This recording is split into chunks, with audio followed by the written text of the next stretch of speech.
Check, show en ontdek! Soms is ze er wel, maar soms is ze er ook niet. Maar hier is onze Aliet die je op de rug ziet. Ha, Aliet! Hallo Reinoud. Wat vies ervan? Ja, mooi. Dat is toch de kaart van Nederland? Klopt. Maar er mist wat. Wat dan? Amelon, Schiemerzer. Dat klopt helemaal. Dit is de kaart van Nederland, maar wel van heel erg lang lien. Zo om het jaar 0 hinnen. Dat is dus dik 2000 jaar lien. En toen hierden wij nog geen Waadzee en net nog geen Waadeiland. Zal ik die vertellen hoe dat kan? Het verhaal begint bij de rivieren, of eigenlijk bij de bergen. Die zijn ongeveer hier, de Alpen.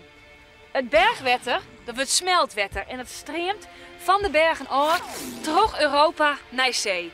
Dus terug Frankrijk en terug Duitsland, België en ook terug Nederland. Zo heb je de Schelde en de Maas en de Waal en de Rijn. Ongeveer zo. Die rivieren die rennen dus al eeuwenlang naar zee toe. En in de zee is dit een zeestreming. En elke dag opnieuw neemt die zeestreming zo mee en zet dat je boppen op daar onloon. Elke dag opnieuw. En zo ontstond er in de rin van de tijd stroomwalm, duin. In Nederland was dus eigenlijk steeds een lietsbietje grutter. Gratis en vergees, er kwam geen oorlog rond de pas. Lekker makkelijk. En hier in de midden ontstie een mar. Zo. Met de riviertjes de IJssel en de Vecht in uitkwamen. De Romeinen, want die wien je om eens 2000 jaar de baas, die nemen dat maar het Flevoem. De Flevomar. Na verreventiert, in het begin van de middeleeuwen, ontstien de geulen uit het Flevoem naar de Seta. Zo, zodat het wetter ook weer voortrennen kon. En de meesten die er toen wennen, die nemen het nou het Aalmere, de Grutte Mar.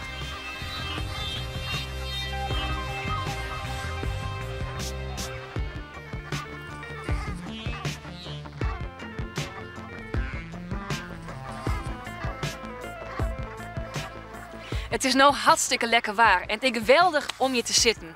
Maar ja, in een jes dan kan het hier ontzettend stwarmje. En vroeger hield dat vanzelfs extra. En bij zo'n flinke stwarm, nou dan drukte die Noordzee het wetter tjin de kust van Nederland aan. En die drukte echt dat wetter tro die geulen naar het Almere toe. En die geulen die waanden toch steeds breder. Zo. En dan, in de nacht van 13 op 14 december van het jaar 1287 gebeurt er wat verschrikkelijks. Een gigantische storm zorgt ervoor dat haast heel Noord-Nederland onder water komt te staan. 50.000 mensen komen om in de golven. En de wind doen lang niet zo volle mensen in het land als nou. Dus de kist voor Nijgen Reinoud, dat wie een gigantisch drama. En doet het wetter hem waarom luts, zegt Nederland er heel oors uit. Hele stikken loon wie een voortspeelt. Alleen nog die stroomwalm hier boppenin, die duin, die bloden steen. En kilometers loon erachter die helemaal voortspeelt. Voetzie. De geul tussen de Noordzee en het Aalmere, die zo breed werden dat het eind zelfs een zee worden wie. De Zuiderzee, nou de IJsselmar. En het gebied achter de duin, dat wie je niet een echte zee worden.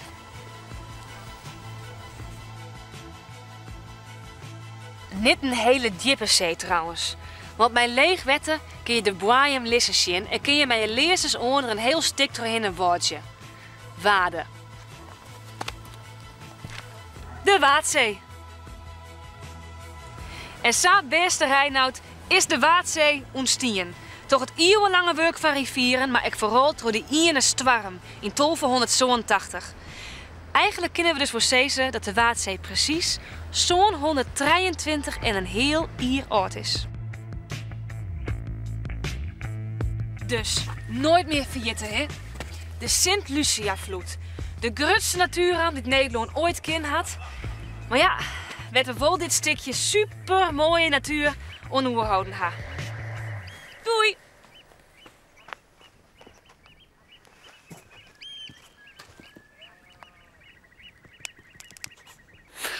Oké, Aliet. Ik zal het nooit weer vergeten. Bedankt.